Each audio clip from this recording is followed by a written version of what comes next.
नमस्कार मित्रों, मैं आपकी शुभ चिंतक सोल सोर्स की ओर से बहुत सारी शुभकामनाएं। हरिओम। सर्वप्रथम अपने अपने गुरु को स्मरण कीजिए, प्रणाम कीजिए। अपने अपने माता पिता के चरण कमल को स्मरण कीजिए और सर्व कल्याणकारी भगवान इष्ट देव को प्रणाम कीजिए। चराचर बिंद वंदित भगवान योगेश्वर को प्रणाम करता हुआ आज की चर्चा शुरू करते हैं। नमो शिवो सांभवम सर्वात्म रूपम सर्वानंदमयम आदिगुरुम प्रणम्यम शिव शंभु प्रणम्यम पुनः पुनः प्रणम्यम।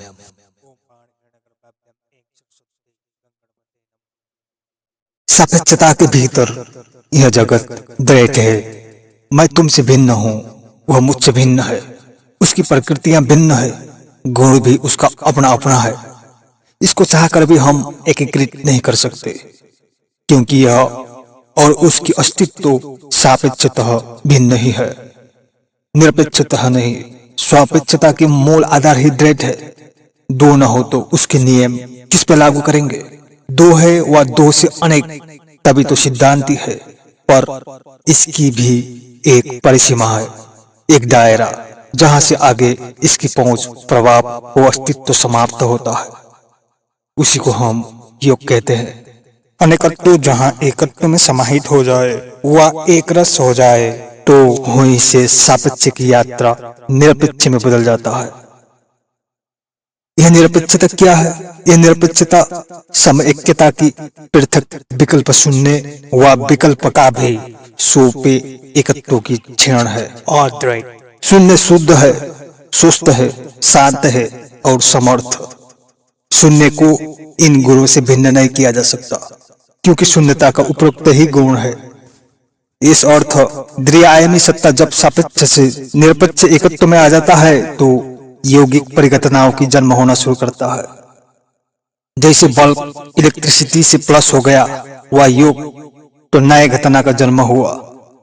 जब तक यह दोनों अलग थे, तब तक सापेक्ष के अंतर्गत थे।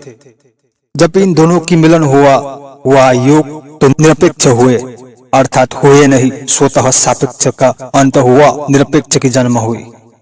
और इसी मिलन के भीतर निरपेक्ष योगी घटनाओं की जन्म हुआ, जो अप्रत्याशित चमत्कृत करने वाली है। यौगिक अष्टादश सिद्धियों का गणित भी कुछ ऐसे ही है, जहां समाधि चेतना की कहीं उच्च अवस्था सहित कहीं विशिष्ट सामर्थ्य व नई रचना खड़े कर देता है। जैसे इलेक्ट्रिसिटी और बल्ब की संयोग से प्रकाश की जन्म हुआ। अब आप कल्पना करें कि जब हम यही प्रक्रिया व योग उस सुप्रीम पावर के संग बिठाने की प्रयास करेंगे, वह उस भौतिक सापेक्षता के नियम से मुक्त निरपेक्ष के संग मिलने की प्रयास सापेक्ष के द्वारा ही करे, तो क्या होगा? यह अपने आप में ही अद्भुत होगी। यह वैसे ही है जैसे कार्बन हीरे बनने की प्रक्रिया में हो। यहीं पर यौगिक अकल्पनीय चेतनाओं की जन्म हो सकती है, जिसे हम यथातथ सुनते हैं, पढ़ते हैं, अविश्वसनीय, जिस पे हम विश्वास कर भी सब पाते हैं, नहीं भी। यही योग रहती है। दोस्तों, परम सत्ता को जानना चाहते हो तो साहस चाहिए, वचनाओं को तोड़ने की ताकत चाहिए। साहस इतनी चाहिए कि माया का हजारों दीवार काट सको और सापेक्ष भोग जगत को लांघ कर निरपेक्ष योग में स्थिर हो सको। इसी को योग रति कहती है कि तुम सापेक्ष से निरपेक्ष की ओर यात्रा करो, द्वैत से अद्वैत की ओर बढ़ो, अनेकत्व से एकत्व में आओ, एक में ही मिट जाओ। मत बतो, मत टुकराओ स्वयं को।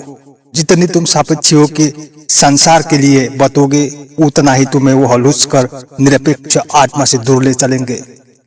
यह स्वार्थ की दुनिया है, क्योंकि यह निरपेक्ष नहीं है।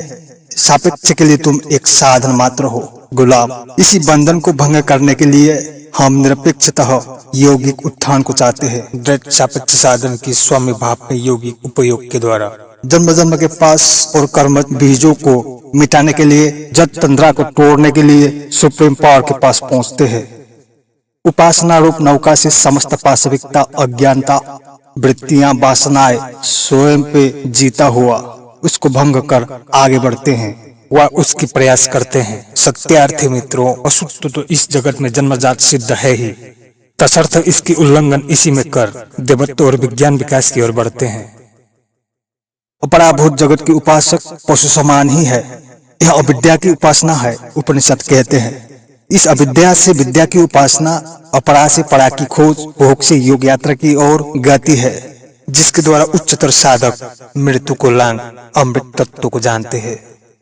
निर्गुण ब्रह्म ही जब सगुण रूप से भिन्न भिन्न हो व्यक्त हो जाता है तो सापेक्ष नियम के भीतर जगत खड़ा करता है, क्योंकि सगुण की विस्तार निरपेक्षतः नहीं हो सकता। उसको विस्तार होने के लिए सापेक्षतः सगुण का ही साथ आवश्यक है। इस अर्थ वस्तु ही वस्तु को परिपूरकता के काम करती है। यहाँ यही से समाज की ढांचा बनी। यह समाज और कुछ नहीं, विकास और जीवन को गतिशील करने की आधारभूत विविध संयोजन है।